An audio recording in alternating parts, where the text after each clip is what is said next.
നമസ്കാരം. പ്രധാന വാർത്തകൾ.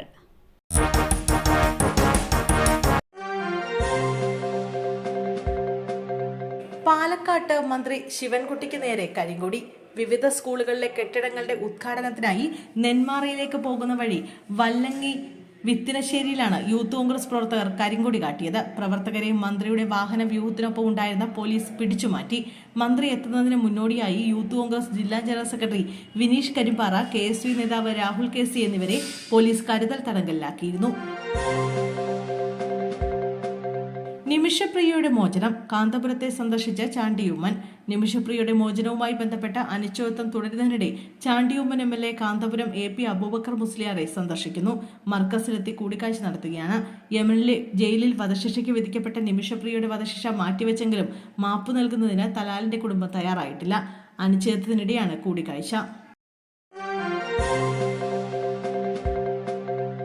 പത്തനംതിട്ടയിൽ ഒരു കുടുംബത്തിലെ 3 പേർ ആത്മഹത്യയ്ക്ക് ശ്രമിച്ചു. ഒരാൾ മരിച്ചു. പത്തനംതിട്ട കൊടുമൺ രണ്ടാംകുറ്റിയിലാണ് സംഭവം.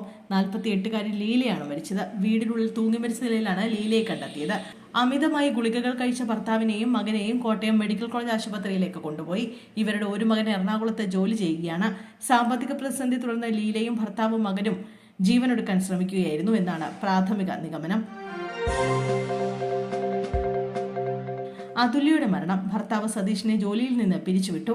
ഷാർജയിൽ ദുരൂഹ സാഹചര്യത്തിൽ മരിച്ച അതുല്യയുടെ ഭർത്താവ് സതീഷിനെ ജോലിയിൽ നിന്ന് പിരിച്ചുവിട്ടു. ഷാർജയിലെ സ്വകാര്യ കമ്പനിയിൽ സൈറ്റ് എഞ്ചിനീയറായിരുന്നു കൊല്ലം ശാസ്താംകോട്ട സ്വദേശിയായ സതീഷ്. ഇക്കാര്യം കമ്പനി സതീഷിനെ അറിയിച്ചിട്ടുണ്ട്. 1 വർഷം മുമ്പാണ് സതീഷ് ജോലിയിൽ പ്രവേശിച്ചത്.